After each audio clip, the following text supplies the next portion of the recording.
Il faut bien s'écouter. Rendez-vous sur M, la petite radio du Grand Maghreb. Bonsoir à tous, bienvenue au Café Presse Politique, le CPP, en direct sur Radio M, comme tous les mercredis. Merci de votre présence et de votre fidélité. Je souhaite la bienvenue à nos invités. Sidi Ali Khouedali Filali, bonsoir. Bonsoir Khaled. Vous êtes écrivain, militant politique, un des fondateurs de Barakat. Ça fait très en 2014. longtemps. En 2014, ça fait quand même. Ça fait très longtemps. Avec nous également Abdelkrim Boudra, vous êtes militant associatif et militant aussi. Merci. Et l'avocat, Maître Moumen Chadi. Bonsoir, merci Bonsoir. d'être parmi nous aujourd'hui.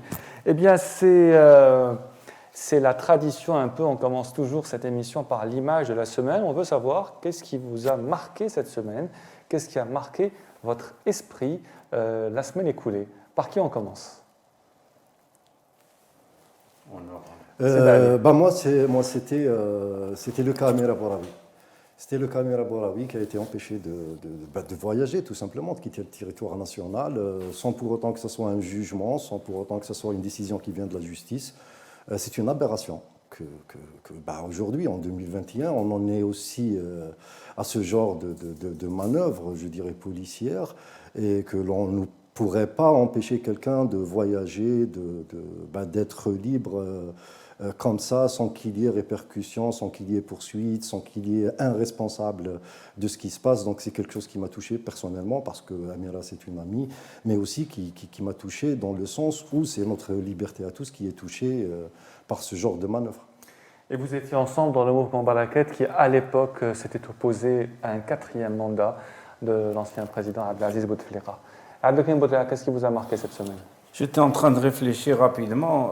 C'est la condamnation en Égypte de Ahmed Abdou Maher, qui est 5 ans de prison ferme avec des travaux d'intérêt général, alors que c'est un vieux monsieur qui a près de 77 ans, je crois, aveugle. C'est un ancien héros qui a fait 2 guerres, je crois, qui a servi son État, qui a juste... qui s'est chargé de critiquer un peu la pensée religieuse ces dernières années, de manière très modérée, mais critique. Et voilà, comme quoi les régimes autoritaires savent se passer les bonnes recettes. Maître Chadi. Ce qui m'a marqué cette semaine, c'est passé juste hier. C'est la polémique اللي صارت على هذيك l'étudiante اللي دات اعلى معدل في البكالوريا اللي كرمها الرئيس عبد المجيد تبون. لا بوليميك اللي خرجت البارح على البروبليم اللي صار لها في الاقامه الجامعيه العاليه، انها ما تفاهمتش مع ليتيديونت اللي معاها في لا شومبر اي تو، ومن بعد لا ديريكتريس تاع الاقامه الجامعيه لا في ان كومونيكي ريبوندات قالت لك باللي ما كانش منها اي تو. سي جوست كو هي قالت لك صارت اون بوليميك تاع هي ما تحبش دير الميناج في لا شومبر و ان تريك كوم سا اي تو. انا جو فولي جوست نباسي لها ميساج ليتيديون ديريكتومون، نقول لها دافوار اون موين كيما هذيك في البكالوريا سي ان اكت ميليتون، وانت اللي خيرتي تقراي في الجزائر دابري ما تبعنا نهار كرمك الرئيس تو، باسكو كانت قادره يبعثوها ليترونجي تو. نقول لها مادام خيرتي تقراي لهنا في الجزائر كملي لاكت ميليتون تاعك هذاك اللي جبتي به لا موين، و tu milites pour avoir de bonnes conditions pour les étudiants au sein des sites universitaires. au lieu de plaigner وقال انا ما ساعدنيش الحال في لاسيتي يونيفرسيتير ايتو، لانه حالك حال نفس لي زيتيديون، كاين اللي دا 10 دو موين، كاين اللي دا 19 دو موين، راهم كامل كيما نقولوها في نفس الاقامه الجامعيه، وكامل كنا دي زيتيديون يونيفرسيتير ونعرفوا الحاله هذيك. الفو ميليتي باش نحسنوا الاحوال او ليو دو دير انا ما جاش الماء في الاقامه وانا ما نتفاهمش مع لي ستوديونت اللي معايا ولا كذا، لانه هاد لا سيتوياسيون اللي راكي عايشتها هي لا سيتوياسيون تاع كاع لي ستوديون اللي راهم في الاقامات الجامعيه. Merci maître. Alors on va commencer ce café presse politique par l'actualité. Et l'actualité aujourd'hui, c'est ce grand mouvement de protestation des avocats qui a été annoncé hier dans un communiqué par le barreau d'Alger. Même les autres barreaux vont le rejoindre. Eh bien, nous sommes très heureux aujourd'hui, maître Chadi, pour nous parler de ce mouvement des avocats. On va en parler avec les invités également parce que Quand les avocats bougent en Algérie, c'est très important parce qu'ils ont un pouvoir remarquable. Il faut juste préciser, et vous allez nous expliquer les détails, c'est qu'il y a un arrêt de travail qui aura lieu demain, jeudi et dimanche prochain. Donc jeudi et dimanche, les avocats ne vont pas plaider, ne vont pas comparaître, ils vont même boycotter les maisons d'arrêt, etc. Et il y a Waqfa Ihtijajia qui est prévue demain devant le tribunal Abdel Hamdan et une marche qui est prévue dimanche entre la Cour suprême et la Cour constitutionnelle. On va s'habituer avec le temps à ne plus dire Al-Majlis al-Dostouri. Alors, Maître Chadi, pourquoi les avocats aujourd'hui sont en colère? Bon, aujourd'hui on est en colère على جال كما نقولوها سببين باينين. السبب الاول هو يعني اللي حركته بوكو بلوس البرمجه امام المحكمه الدستوريه تاع قضيه الدفع بعدم دستوريه الماده 24 من قانون تنظيم مهنه المحاماه اللي هي ماده مهمه جدا. هي ماده اللي كما نقولها تمس مباشره بعمل المحامي هكذا، اللي هي الماده اللي جات في ختام الفقره الثالثه تاعها ان المحامي له حصانه اثناء المناقشه القانونيه تاعو واثناء المرافعه تاعو واثناء المحررات المقدمه من طرفه في جلسه المحاكمه.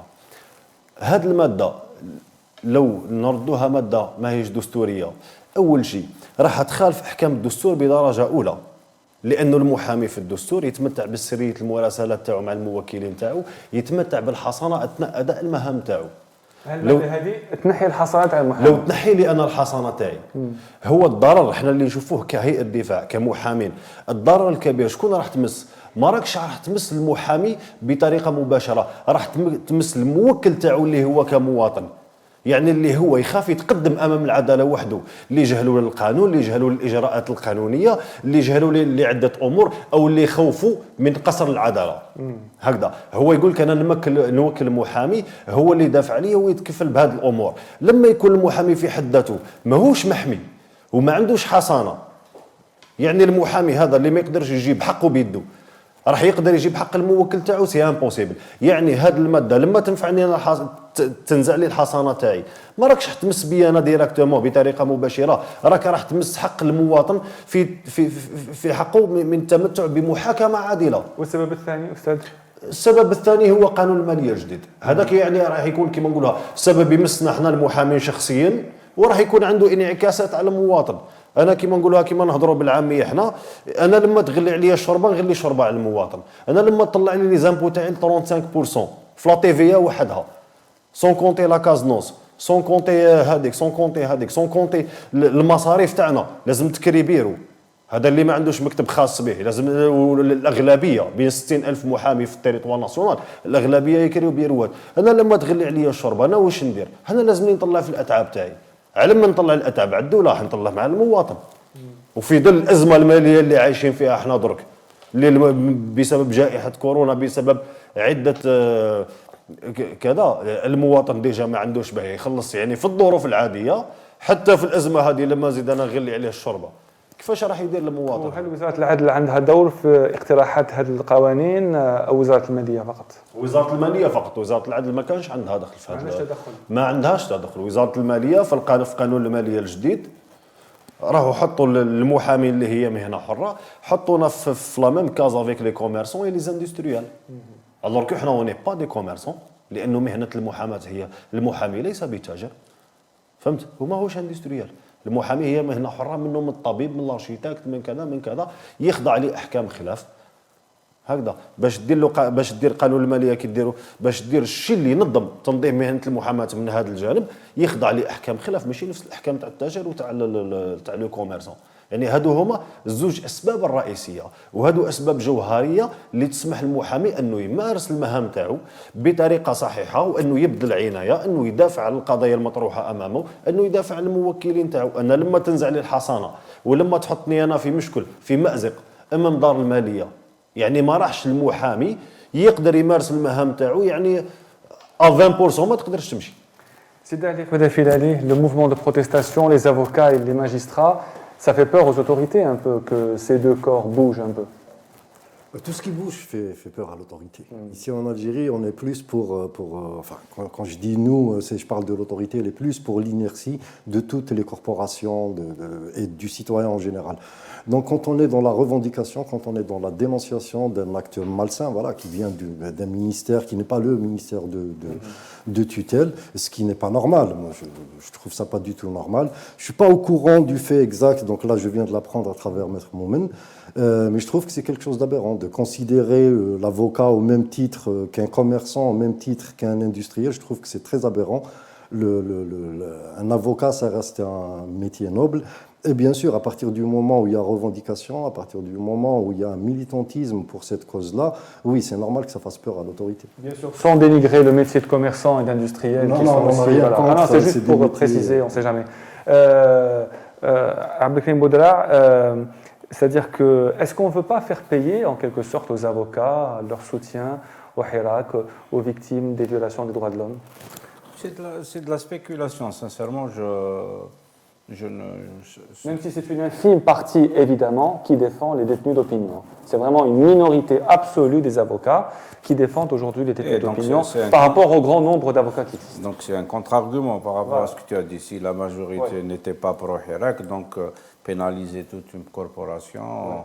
à mon avis, je n'ai pas de réponse à ta question. Par contre, ce qui nous interpelle en tant que citoyens algériens, c'est quand même la dégradation des droits, la dégradation des droits de la défense. On a vu comment est-ce que les différentes affaires de ces derniers mois ont été traitées, ont été abordées, et on entend tous les jours quasiment, c'est devenu quotidien. Et donc là, les avocats sont en première ligne parce qu'eux savent qu'ils sont dans un contexte de répression, de dégradation des libertés qui fait qu'eux-mêmes, certainement, ont du mal à exercer leur métier de manière convenable, quelle que soit leur opinion politique, Hirak ou pas Hirak, c'est pas ça la question. Et donc, en tant que citoyen, on est forcément solidaire de toutes ces questions, ces revendications ou d'autres.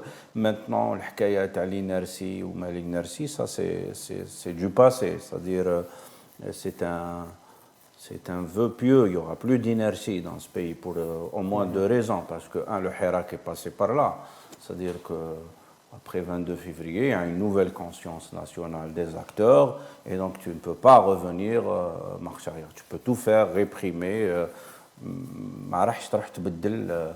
Le logiciel des gens qui ont acquis une certaine conscience de l'action publique, de l'intérêt de l'État, de la nation, de tas de choses qui sont nées avec le Hirak. Et deuxièmement, il y a un contexte social et économique et sanitaire et politique qui est complètement problématique, et donc il va créer du mouvement, créer de la dynamique. Et donc ceux qui pensent que Zama, la société algérienne, va redevenir comme certaines années où les gens qui étaient comme Barakat, on les voyait quasiment comme des ovnis atypiques comme ça, je pense que c'est derrière nous. C'est-à-dire, on va parler un peu de Barakat, parce qu'on a l'impression que c'était beaucoup plus facile à l'époque de Barakat enfin, c'est pas pour dire ça, mais qu'aujourd'hui, les gens ne peuvent plus manifester, ne peuvent plus sortir dans la rue pour dénoncer. C'est la question que je voulais vous poser, maître. Il y a un rassemblement demain devant le tribunal. Dimanche, il y a une marche. Est-ce que vous ne pensez pas que la police va vous empêcher, qu'il y aura une répression, puisque les manifestations sont interdites à Alger depuis le mois de mai? Bon, de notre côté, surtout pour demain et dimanche, le barreau d'Alger a fait un communiqué officiel signé par le bâtonnier d'Alger, M. Abdelmajid Sileni. Donc, de notre côté, tout est déclaré.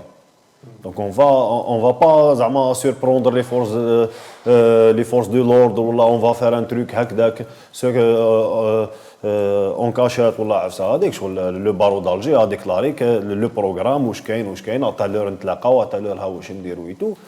Donc, bon, احنا رجال القانون ماناش حين نخالفوا القانون, نعرفوا كيف نمشيو. دونك هما الا كانوا يحبوا ما يخليوناش نمشيو لا ديك سا صرا اوتر شوز. هذيك دوك حيوليو هما اللي في مخالفه القانون ماشي حنا اون ديكلاري. نقولها لو بارو دالجي لا ديكلاري واش حيصرا في لو تريبيونال عبار رمضان واش حيصرا لو ديمونش. ها واش راح نديروا. بون نمشيو كيما نقولها نمشيو بطريقه سلميه كالعاده اون فا ريفونديكي المطالب تاعنا ايتو دونك سي لي فورس دو لوردر يحبوا ما يخليوناش نوقفوا ولا ما يخليوناش نمشيو هذيك سي اوتر شوز. C'est-à-dire que Filali, ça fait longtemps que vous n'êtes pas venu ici. Comment vous avez assisté un peu à ces changements politiques, surtout depuis la fin des manifestations, vous qui avez milité au sein du mouvement Barakat en 2014, avec beaucoup d'autres militants qui sont dans le Hirak évidemment. Est-ce que vous considérez que c'était plus facile à l'époque de militer et de s'opposer, ou est-ce qu'aujourd'hui la donne a changé depuis 2014? Le contexte a changé. Le contexte a changé, mais je pense que la partie militante est aussi difficile à faire. En 2014, avant, aujourd'hui, c'est toujours difficile de militer parce que voilà, on a les forces de l'ordre contre soi, on a des chaînes télé qui vous attaquent, les médias qui sont contre, on a tout un environnement qui n'est pas propice au militantisme en Algérie. C'est déjà vu comme un acte subversif. Donc c'est dire qu'à la base, on n'est pas bien loti pour démarrer. Ensuite, ce qui s'est passé, ces derniers mois, c'est vrai qu'il y a eu beaucoup de changements depuis l'avènement pratiquement de la présidence de Abdelmadjid Tebboune. Et on a vu qu'il y avait plus de répression, plus d'emprisonnement, et que le caractère policier de l'État n'a pas changé. C'est justement cette donne-là, moi, entre toutes les donnes qui m'intéressent.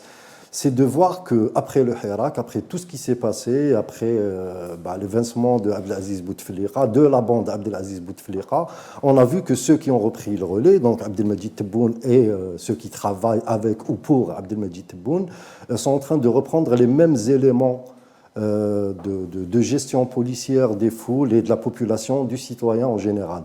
Et moi, c'est ça ce qui me fait peur. C'est ça ce qui me fait peur parce que c'est une recette qui ne rapporte plus en Algérie. On n'est plus dans les années 70 où on peut se permettre une gestion policière stricte de la population, du citoyen, de la revendication politique. D'ailleurs, c'est triste qu'un avocat parle de ça, alors que c'est un homme de loi, de dire que oui, demain, si on a les flics en face, on ne sait pas ce qu'on va faire, alors que normalement, il ne devrait pas y avoir de flics.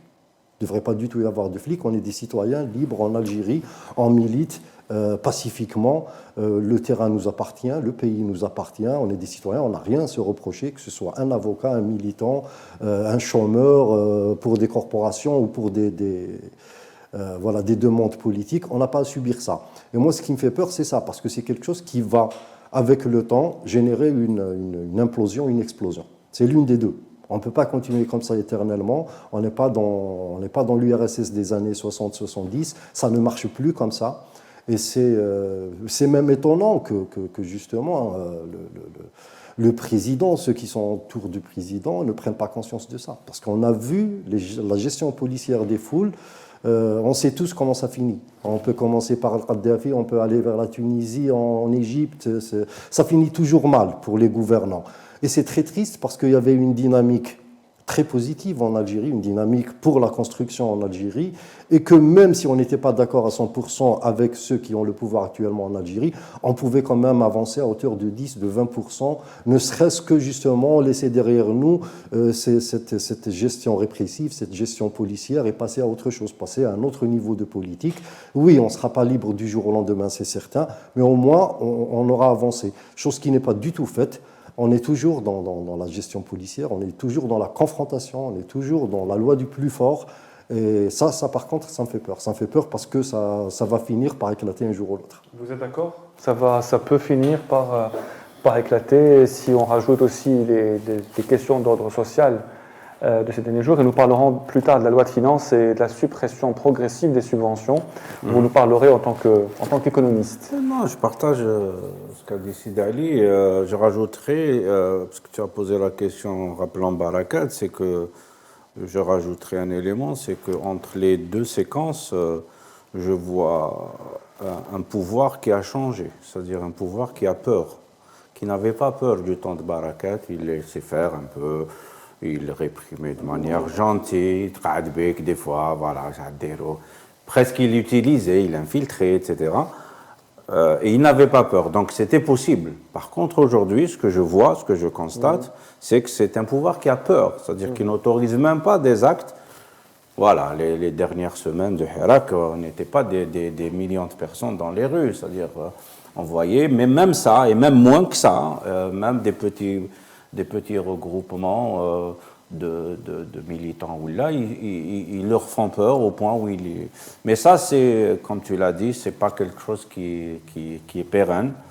Inch'Allah, on va dépasser cette séquence le plus rapidement possible et qu'on retrouve le chemin de la sagesse, le chemin de la pratique politique, peut-être conflictuelle, mais pacifique, mais aussi dans l'intérêt de préserver l'État, parce que paradoxalement, c'est comme ça qu'on va perdre l'État, qu'on risque de perdre l'État, pour ne pas être trop pessimiste, alors que le Hirak offrait des perspectives aussi pour sauver l'État, pour sauver les institutions qui nous sont chères.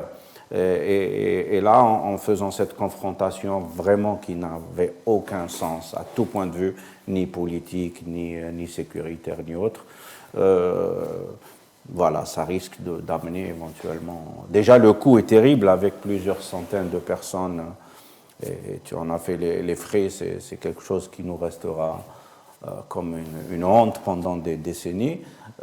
Si encore on va aller plus loin sur les questions sociales, il y a des gens qui ont faim, il y a des gens qui ont perdu leur emploi, et on ne se donne pas les moyens de... C'est pas en réprimant, c'est pas en cassant le thermomètre que tu vas réduire la fièvre. Maître Chadi, les avocats ont joué un rôle important depuis le début du Hirak le 22 février 2019, mais on constate que dans cette protestation, dans ce mouvement de protestation, il n'y a pas de revendications politiques, ce sont beaucoup plus des revendications, disons, socio-professionnelles. Beaucoup peuvent se poser la question pourquoi il n'y a pas eu de telle mobilisation, par exemple à cause de l'avocat de TBSA qui est en prison, Maître Arslan Abdelraouf. Bon, comment répondre à cette question? La mobilisation de l'Israt, c'est pour des raisons purement socio-professionnelles que ça va toucher sur tous les avocats des Kérif al Jazair. Pour mettre Arslan, que je le salue d'ailleurs, parce qu'il a fait pendant des mois. Je pense que dans chaque secteur, dans chaque secteur, dans chaque milieu, il y a une minorité militante, il y a une majorité qui travaille qui les avocats. D'ailleurs, tu vois le Hirak par exemple, bien 60 000 avocats, tu as à peine le 22 février, à peine 300 avocats qui se sont engagés dans le Hirak. Tu vois, et le militantisme, c'est un acte que tu ne peux pas obliger aux personnes d'être militants ou pas. Tu vois, c'est un choix. Donc, c'est les avocats militants qui ont, كيفاش نقول لك حنا اللي وقفنا درنا وقفات على لو كولاك تاعنا دي بوست درنا مقاطعات درنا اي تو c'est un acte d'un avocat militant à un autre avocat militant donc ماشي les avocats كامل كيف وانا قلت لك ما تقدرش توبليجي ان اوتر افوكا ولا دون نيمبورت كال دومين ميم باغ اكزومبل في لو جورناليزم ماشي كاع لي جورناليست سي دي ميليتون Tu vois, c'est des journalistes engagés. Par exemple, كانوا عندنا اصحابنا des journalistes اللي يدخلوا الحبس ماشي كاع لي جورناليست وقفوا معاهم داروا عليهم دي سيت ان كتبوا عليهم سي انا نشوفها هكذا في كامل لي دومين. Tu vois, donc ما نشوفهاش انا نقطة ضعف. Bon, au contraire, c'est la logique des choses اللي خلاتها تكون هكذا. C'est les militants اللي يوقفوا مع صاحبهم les militants c'est tout. Mais le reste يقول لك انا نخدم خدمتي ونروح نروح il est libre. Comme la majorité des gens qui peuvent peuvent penser comme ça. Ouais. Abdelkrim Boudra a parlé du chemin de la sagesse. Est-ce qu'on peut considérer que les élections locales qui auront lieu samedi et peuvent être considérées comme un des chemins de la sagesse, comme le pensent d'ailleurs les autorités? Et d'ailleurs, le silence électoral a commencé hier. Est-ce que vous avez constaté, vous, qu'il y avait une campagne animée, active pour ces élections locales qui, dit-on, sont plus importantes sur le terrain que les autres élections? C'est vrai que ça concerne les maires, etc. Voilà, les élections locales ont tendance à être plus importantes parce que ça touche directement le citoyen, parce qu'on est dans le contexte communal, donc c'est tout proche, ça change des élections législatives. Par contre, moi, je ne suis pas très chaud à l'idée que ça va être ça, le chemin de la sagesse. Pourquoi? Parce que, en fait, ces élections-là doivent s'inscrire dans un climat politique sain. un climat politique sain qui garantit justement à ces communes-là de pouvoir faire leur travail à travers un circuit politique sain, ce qui n'existe pas encore en Algérie. Donc ça ne sert à rien d'avoir les meilleurs maires qu'on peut avoir en Algérie s'ils n'ont pas la capacité de faire ce qu'ils sont censés faire pour leur commune. Donc que ce soit une force exécutive ou ils n'ont pas la possibilité de le faire. Et donc aujourd'hui, c'est un cinéma qu'on est en train de perpétuer. C'est les mêmes. En fait, on est en train de reprendre les mêmes classiques qu'on a toujours fait depuis les années 70, faire semblant de faire des élections, leur donner de l'importance, faire du matraquage médiatique, dire que c'est l'élection par laquelle l'Algérie sortira du trou, mais en réalité, non. Parce qu'on est en train juste de faire semblant, de faire une comédie dans un système politique qui est toujours aussi pourri qu'avant. Et donc pour moi, même si ça a l'air d'être quelque chose d'extraordinaire, de merveilleux comme ça, à première vue, c'est pas ce qui va résoudre le problème de l'Algérie. Moi, je le pense profondément. Pour les gens qui sont déjà engagés dedans, je ne peux pas dire aux gens de ne pas vous engager pour votre commune, pour... le boycott n'est pas le terme approprié pour ces élections législatives, parce que mine de rien, on peut toujours apporter un réconfort aux citoyens de sa commune à hauteur de 10-20%, et on ne va pas cracher sur les 10-20% avec tout ce qui se passe en Algérie, mais les inscrire dans un climat global de politique saine, non, ce n'est pas le cas malheureusement. Avec les élections locales, est-ce que vous sentez qu'il y a un engouement par rapport aux autres élections législatives ou encore référendums de la Constitution qui ont été marqués par un très grand taux d'abstention? C'est-à-dire ce qu'on voit dans les réseaux sociaux, dans la vie... Dans les réseaux sociaux, sur le terrain, dans votre propre commune, où vous avez un maire, est-ce que vous vous sentez concerné par cette élection du maire de votre propre commune? Non. Personnellement, non. Je vois probablement plus d'affiches que pour les autres élections, mais je ne sens pas...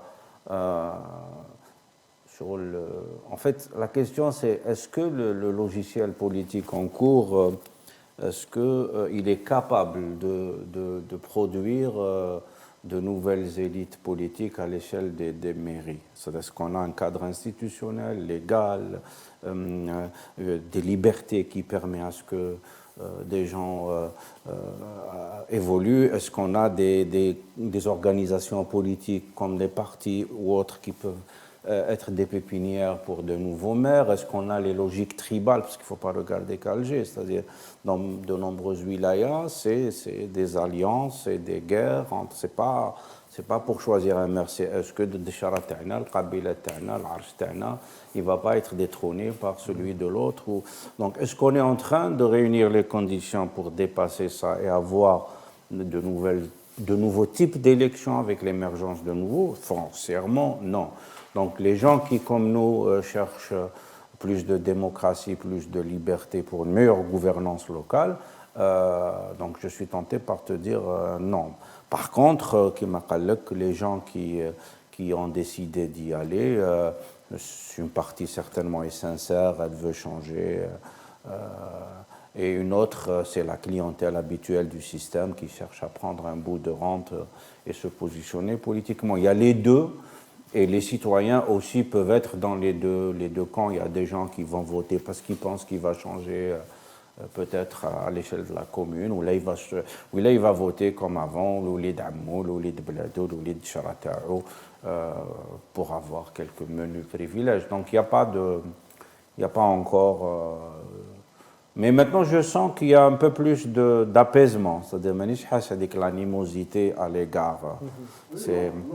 Par rapport aux élections législatives, je ne sens pas que... Sur les gens, mais c'est juste très subjectif. Peut-être que je suis complètement... Vous avez la question aussi sur les prérogatives d'un maire. Vous savez, aujourd'hui, moi, quand je dis un climat politique sain, c'est ce qui permet d'avoir des communales saines. Vous savez, quand on parle d'un maire aujourd'hui, on va prendre le maire de n'importe quelle ville en Algérie, sa tutelle directe, donc c'est le chef d'aïra, et c'est le wali. Le wali et le chef d'aïra, c'est des postes administratifs. Et lui, il a un poste politique. Et lui, il peut destituer le maire élu. Exactement, c'est le wali qui décide de tout.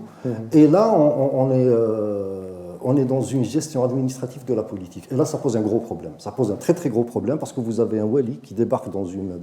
D'ailleurs, le wali, le préfet lui-même, le poste lui-même, c'est un poste éminemment colonial. C'est un poste qui a été créé par la France coloniale pour pouvoir gérer les citoyens d'une telle préfecture. Et c'est un poste qu'on a hérité de la France coloniale et qui existe toujours. C'est un administrateur qui, excusez-moi le mot, n'en a rien à fiche de ce qui se passe dans sa wilaya. Il est là, il prend des marchés, il fait ce qu'il veut, c'est le patron absolu de la wilaya. Ensuite, il se casse. Donc, il n'est pas dans une logique politique voilà, il rend compte à personne. Déjà, il rend compte à sa tutelle. Et puis, tout ce qu'il a sous la main, c'est lui qui gère. Et donc, moi, à partir du moment où il y a cette gestion administrative du politique, moi, ça me pose problème.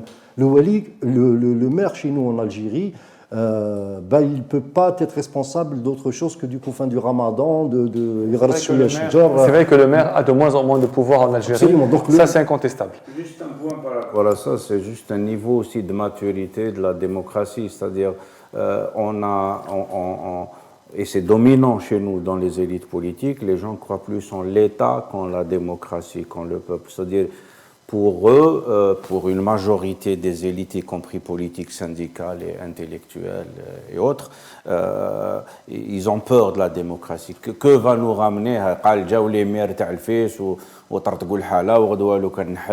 donc il y a cette peur et on pense que le commis de l'État, je nuancerai, tu as dit peut-être des mots un peu que je trouve un peu excessif à l'égard. Il y a des commis honnêtes qui font leur boulot le plus honnêtement, mais ils sont dans un logiciel où ils font allégeance à l'État, à leur tutelle, et donc ça ne pose pas nécessairement problème, c'est-à-dire à la limite, c'est pas eux le problème. Le problème, c'est ce logiciel qui a peur de ses citoyens. C'est un État qui a peur. Moi, j'aurais préféré avoir un gouverneur à la place d'un wali.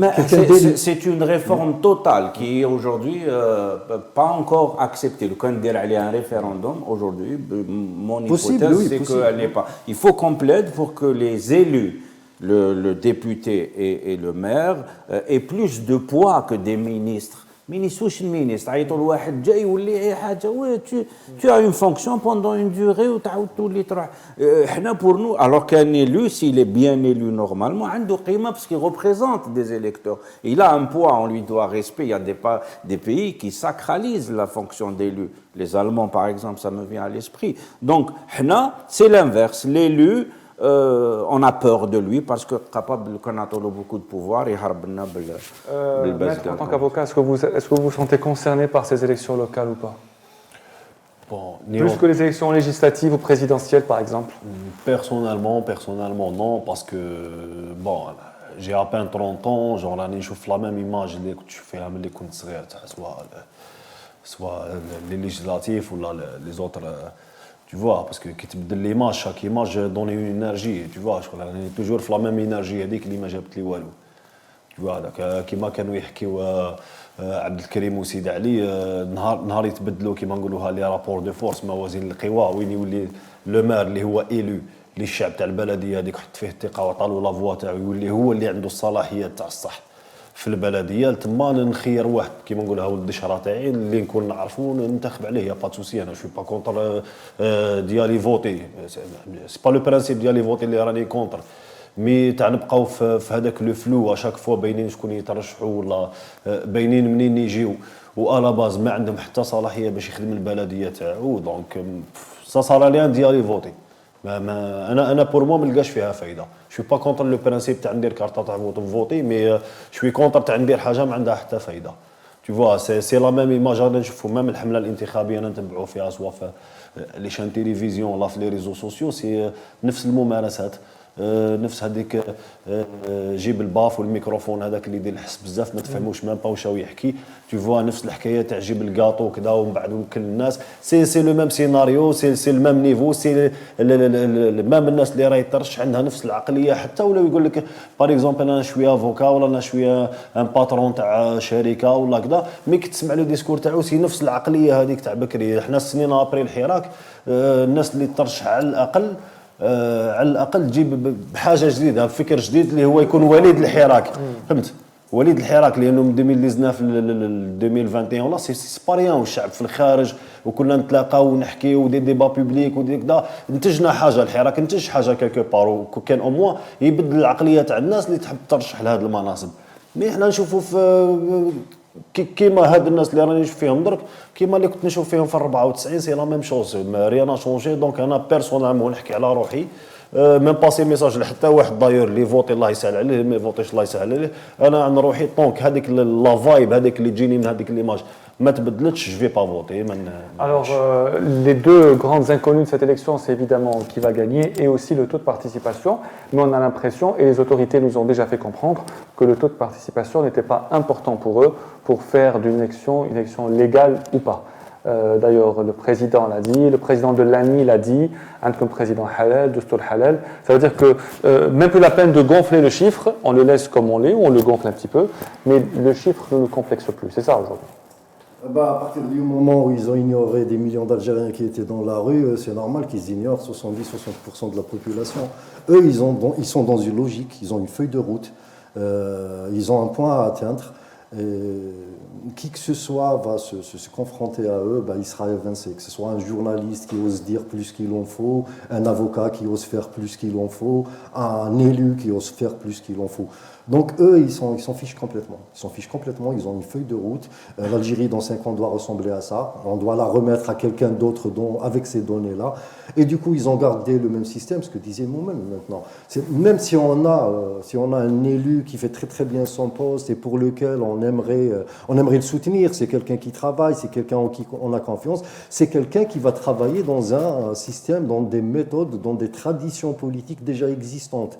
Et donc, il ne peut pas donner quelque chose d'extraordinaire.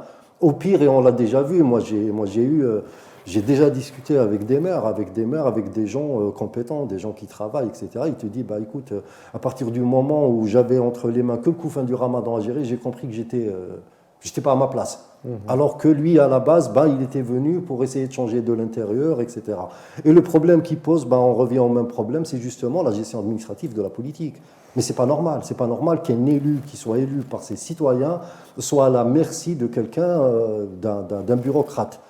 Un bureaucrate qui n'a pas, bien sûr, on le disait, parce qu'ils n'ont pas la même tutelle, ils ne rendent pas compte aux mêmes personnes, ils n'ont pas les mêmes comment dire, priorités.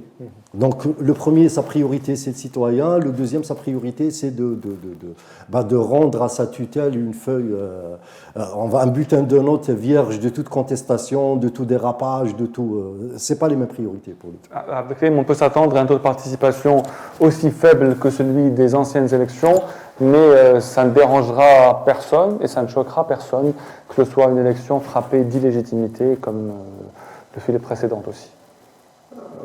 Je n'ai aucune idée sur les probabilités et les perspectives ou les prévisions, pardon, je cherchais le mot. Bien évidemment, c'est-à-dire les derniers scrutins ont montré que cette question ne les tarabustait pas plus que ça, parce qu'ils n'ont pas beaucoup de marge de manœuvre. Par contre, je pense qu'ils ne s'en fichent pas. C'est-à-dire qu'ils n'ont pas de solution autre que celle-là, qu'ils n'ont pas.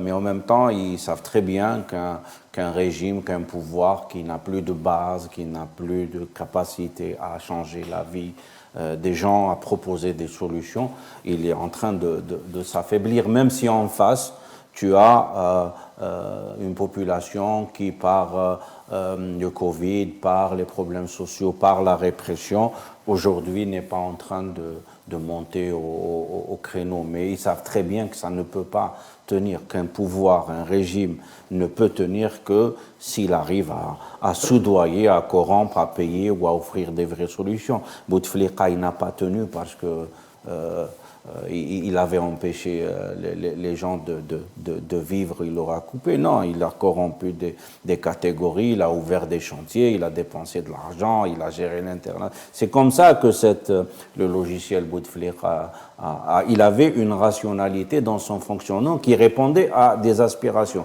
Aujourd'hui, il y a une impasse, le régime est dans une impasse, la société, nous sommes dans une impasse, mais le régime est aussi dans une impasse, et qui fait un peu de la fuite en avant. Voilà, et on le voit d'ailleurs, les soutiens qui ont espéré avec les élections du 12-12 un changement les législatives. On a autour de nous tous des amis qui à un moment donné, quand ils disent voilà, khallou les choses, au bout de quelques 2 ans, là, les gens, il y a une désillusion, il y a un désenchantement, y compris dans les gens qui ont cru dans cette possibilité. Extrémiste ou radical, on va essayer de voir s'il y a une possibilité de changement de l'intérieur. Aujourd'hui, encore une fois, c'est juste un feeling. Autour de moi, si j'avais quelques personnes. Moi, personnellement, j'avais traité ça de la naïveté politique. Moi, je ne suis pas contre qu'il y ait qu'il y ait quelque chose de positif qui vient de ce système, qui vient de ce pouvoir. Parce que de toute façon, le jour où on fera quelque chose pour l'Algérie, ce système-là, ce pouvoir-là sera autour de la table. C'est des gens qui ont eu les rênes de l'Algérie. C'est un point sensible, c'est-à-dire... pendant 60 ans... Ça aussi, il faut faire... c'est une question, j'ose la dire chez toi, Khaled, c'est aussi... d'un côté, Silmia, c'est-à-dire, et ça on était tous fiers, donc changement pacifique, mais en même temps, pour des tas de raisons, à un moment donné, il y avait une totale fermeture à bâtir une quelconque passerelle avec des instituts. Il faut avoir le courage, ne pas se cacher. Dire ça, c'est pas changer. Qui était contre? Mais c'est une dynamique, c'est-à-dire qui fait qu'à un moment donné, je connais qu'il y avait quelques personnes qui ont essayé de dire, essayons de négocier, ou là je ne sais pas quoi. Je ne dis pas, il ne faut pas être naïf en politique. Tu as affaire à un régime qui veut se maintenir, qui ont des privilèges, qui ont peur de partir en prison, qui ne veut pas le changement. Penser le contraire, c'est être naïf. Mais à un moment donné, à partir du moment où tu dis, je ne veux pas de violence, je ne veux pas de violence, ça veut dire je veux préserver l'État. L'État, c'est des institutions. On a, alhamdoulilah, avancé sur le plan de la consolidation de la nation. Ça, c'est un acquis majeur du Hirak et je pense qu'il est irréversible et on l'a vu cet été. Si ce qui est arrivé, Saif Hada, était arrivé en 2018, je suis sûr qu'on n'aurait pas survécu. Il y a quelque chose qui s'est passé grâce au Hirak. Ça, c'est indéniable. Par contre, le côté sur l'État, et puis c'est la responsabilité du régime. Aussi, quand je dis ça, c'est que les gens qui étaient au pouvoir n'ont pas offert des perspectives. Même les gens qui tournaient autour, Il-Bniyan, etc., qui étaient un peu dans la zone du pouvoir, c'était des gens qui étaient, même de la petite ouverture potentielle, ils n'en ont pas voulu. Ce qui s'est passé en 88. En 88, on avait le même système, mais ce qui a fondamentalement changé en 88 et qu'on n'a pas eu en 2018, c'est justement la prise de décision chez le pouvoir d'ouvrir. Donc il n'y a pas eu des décisions dans ce sens-là avec le Hirak. En 88, il y a eu des décisions. Chedli a pris des décisions courageuses. Certains du cercle qui avaient le pouvoir à l'époque ont pris des décisions courageuses. L'ouverture du champ médiatique, le multipartisme, etc. Ça, c'était des décisions palpables. Ça, on l'a dit, des décisions comme ça, on n'en a pas eu avec le Hirak. Donc j'ai trouvé que c'était de la naïveté politique de croire sur une promesse juste faite comme ça dans un discours sans qu'il y ait pour autant. Parce que Sidali soulève des points intéressants, c'est l'autoritarisme affaiblit l'État. C'est comme un grand corps. اليوم راك ماشي مريض تقدر دير un certain nombre de gestes غدوه تمرض شويه tu en feras moins غير غدوه تمرض jusqu'à ce que tu deviens grabataire. L'autoritarisme affaiblit l'État contrairement à ce qu'on pense. Ça veut dire que les capacités de réflexion, tu parles des réformes, les réformes de l'ère Chedli, c'était 2 ans de travail dans des espaces institutionnels, les gens du plan, les gens de la présidence, les ministères, comme des fous pendant 2 ans, ils se réunissaient, après ils ont pu construire une vision digne d'un think tank du pouvoir. Mais tu l'as plus, il faut pas, et l'Amel Jay, 2021, tu vas être moins bon que 2019, et 2023, tu vas encore être. Ça veut dire que, en gros, tu vas être tributaire de la police et de l'armée pour pouvoir te maintenir. Et ça ne tiendra pas. Une dernière question pour clore ce sujet. Avec Boudria, vous avez fait partie de beaucoup d'initiatives du mouvement populaire, que ce soit des initiatives de dialogue, des tables rondes, Bayen, l'IDA 22, etc. Où en sommes-nous aujourd'hui? Est-ce que c'est le blocage total? Est-ce que le dialogue interne continue? Est-ce qu'il y a toujours un espoir de pouvoir ouvrir un pont de dialogue avec les autorités? Sincèrement, je ne sais pas. Moi, avant, je militais dans les espaces de réflexion. Donc, c'était pas donc, avec le Hirak, on a essayé de contribuer de manière très humble dans ces espaces. Aujourd'hui, je pense que les gens, beaucoup continuent à essayer de faire des choses, mais il y a un climat de répression qui fait que les gens, je pense que beaucoup ont peur de se, comment dirais-je, d'activer et se mettre en avant. Deuxièmement, il y a l'impossibilité de s'organiser, c'est-à-dire ceux qui ont dit il faut que ces espaces s'organisent, mais il y a les partis qui continuent à faire, il y a les collectifs qui continuent à travailler, mais de manière, à mon avis, discrète. Maintenant, ça ne change rien à la donne, c'est-à-dire les millions d'Algériens qui, comme moi, je ne suis pas dans un cadre organisé, mais j'attends toujours qu'il y ait les possibilités d'œuvrer collectivement. Maintenant, d'où est-ce que peut venir la sortie de crise? Elle peut venir de signaux forts des tenants du pouvoir, elle peut venir d'initiatives de gens comme les avocats, comme les acteurs de la société politique ou civile. Ça, je n'en sais absolument rien. Mais je sais que fondamentalement, l'équation Hadia, elle peut malheureusement pas durer. Espérons que le prix, qui est déjà lourd, ne va pas être encore plus lourd. On termine avec une note de gaieté, on termine avec une princesse, Walada, la dernière andalouse. Vous êtes aussi venu ici pour ça, c'est derrière Kodé Filali. Vous avez un regard particulier pour votre livre et pour les yeux aussi. Alors, c'est votre premier roman, c'est derrière Kodé Filali. Ça, c'est votre produit à vous seul, que ce soit l'écriture, que ce soit l'impression, la maison d'édition, etc. C'est vraiment vous qui avez fait ça. Alors, parlez-nous de ce roman, La princesse Walada, qui est une histoire d'amour entre Walada et Ibn Zaydoun. On apprend aussi sur le rôle des Berbères en Andalousie. C'est vraiment un roman. C'est un roman qui renferme beaucoup de vérité. Il n'y a pas que de la fiction dans ce livre. Absolument, absolument. D'ailleurs, moi je dirais que la part d'engagement avec ce roman est la même un petit peu que dans le militantisme, même si c'est dans la littérature.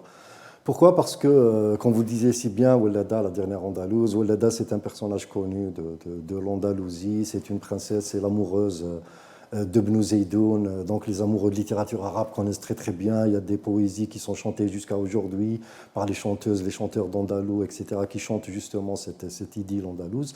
Mais la partie, je dirais, engagement qui se cache derrière ce roman historique, c'est un petit peu justement notre rôle à nous dans l'histoire du monde en général et dans l'Andalousie en particulier. Parce que nous, les Algériens, quand on parle d'Andalousie, on est souvent victime, je le dis tout le temps, de deux visions de l'Andalousie. C'est soit une vision qui nous vient d'Orient, soit une vision qui nous vient des orientalistes. Et on se retrouve, nous, qui étions les premiers arrivés sur place en Andalousie, les derniers à repartir dans l'Andalousie, sans quelqu'un pour nous raconter notre histoire de l'intérieur. Et c'est ce qui fait qu'en tant que peuple, on sent que vraiment, on n'a pas été, sinon on a été juste des figurants dans cette histoire-là. Et je raconte l'histoire de dynasties berbères qui, justement, dans cette époque-là, ont démarré d'Algérie, du Maroc, du nord de l'Afrique en général, et qui ont eu une empreinte sur l'histoire de l'Andalousie. Donc c'est un petit peu de romance, beaucoup d'histoire et beaucoup de faits réels. On en prend aussi sur la vie d'autres personnages précieux, comme Ibn Hazm, mais bien d'autres personnages. C'est quasiment un roman qui parle beaucoup d'histoire aussi, et de notre histoire. C'est aussi une réponse à tous ceux qui disent que l'Algérie est un pays sans histoire. Absolument, absolument. Et là, on revient à la politique malgré nous, comme disait si bien Machiavel, tout n'est pas politique, mais la politique s'occupe de tout. Et dans le tout, il y a l'histoire aussi. Et donc, dans notre histoire instrumentalisée, on va dire, ce que l'on connaît de l'histoire de l'Algérie, là, on va se baser sur les manuels scolaires, etc. Donc, on ne parle pas des passionnés, des gens qui vont chercher dans les livres d'histoire. Notre histoire s'arrête à la colonisation, à la guerre d'indépendance, un petit peu moins avant avec les Turcs, le Barlawa, etc. Et puis, il n'y a plus rien. Il n'y a plus rien alors que l'on a été présent dans l'histoire du monde depuis l'Antiquité. On a fait les 2 guerres mondiales de l'Antiquité, les 3 guerres mondiales de l'Antiquité. Pendant l'époque post-islamique, donc on a eu des dynasties purement berbères qui ont gouverné l'Algérie pendant plusieurs siècles. Donc je parle des Irides, des Iyanides, des Hafsides, des Mérinides, des Rostomides, etc. On a eu la naissance du premier État sécessionniste dans le monde musulman ici en Algérie, les Rostomides. On a eu la naissance du premier califat contestataire en islam, les Fatimides ici en Algérie, et tout ça on n'en parle pas. Parce que dans l'histoire officielle, on n'est pas censé être chiite à un moment de l'histoire, ce qu'on a été pendant 200 ans avec les Irides. On n'est pas censé être kharijite dans l'histoire, ce qu'on a été à un moment avec les Rostomides. Et on n'est pas censé être autogouvernable, je vais dire, parce que ça donnerait des idées justement aujourd'hui. Donc c'est plus facile aujourd'hui pour les gens qui nous gouvernent de nous dire indirectement que vous êtes un peuple qui n'a pas d'histoire. Donc ça arrange, y compris ceux qui sont dans la logique coloniale, à la Zemmour, à la Macron, à la... Ça arrange ces gens-là et ça arrange ceux qui nous gouvernent.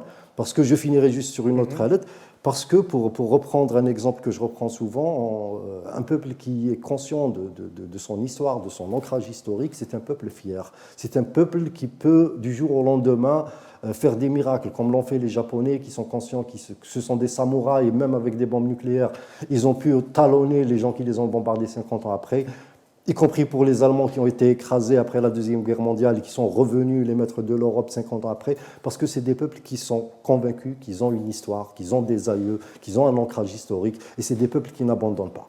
Et c'est aujourd'hui cette partie militante que j'essaye de véhiculer à travers ce livre, c'est de se dire que oui, nous aussi, on a une histoire, on a une très très très riche histoire, il faut juste la mettre en avant. Et on pourrait l'envoyer d'ailleurs à ceux qui disent qu'il n'y a pas d'histoire de nation algérienne. C'est pas très loin, c'est juste à 2 heures en avion. Oui, non, ils pourraient même l'acheter sur Amazon. Très bien, ça se vend aussi sur Amazon. Mais le mot de la fin, ça sera pour vous, Abdelkrim Boudrea. Hier, Nabil Mellah a passé 200 jours en prison. Nabil Mellah, pour ceux qui ne le connaissent pas, déjà, il rate quelque chose en ne connaissant pas Nabil Mellah. Un exemple de gentillesse, de bonté, d'exemplarité dans le travail, dans la vie de tous les jours. Et ça fait 200 ans qu'il est en prison, en fait, pour un crime très grave, c'est aimer son pays. N'est-ce pas? C'est terrible. Et merci de me donner l'occasion de parler de Nabil. En fait, je suis venu pour ça, parce que tu m'avais... Et je suis particulièrement touché parce que je connais la qualité de Nabil, qui est l'exemple des entrepreneurs dont on rêve pour une Algérie nouvelle, de par la qualité de la personne. Il a fait des études, il est intelligent, brillant, humble, il a une vision de l'entrepreneuriat. Je raconte une anecdote que peu de gens connaissent, pour que les meilleurs de qui on parle.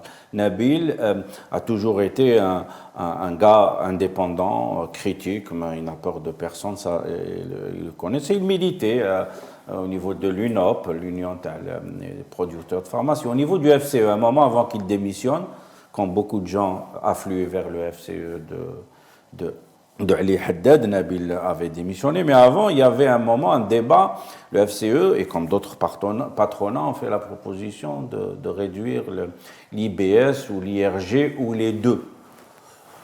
Donc voilà, ils avaient un plaidoyer pour demander au gouvernement de réduire ces impôts et taxes qu'ils considéraient comme étant démesurés. Nabil Mellah avait écrit pour dire qu'il était contre.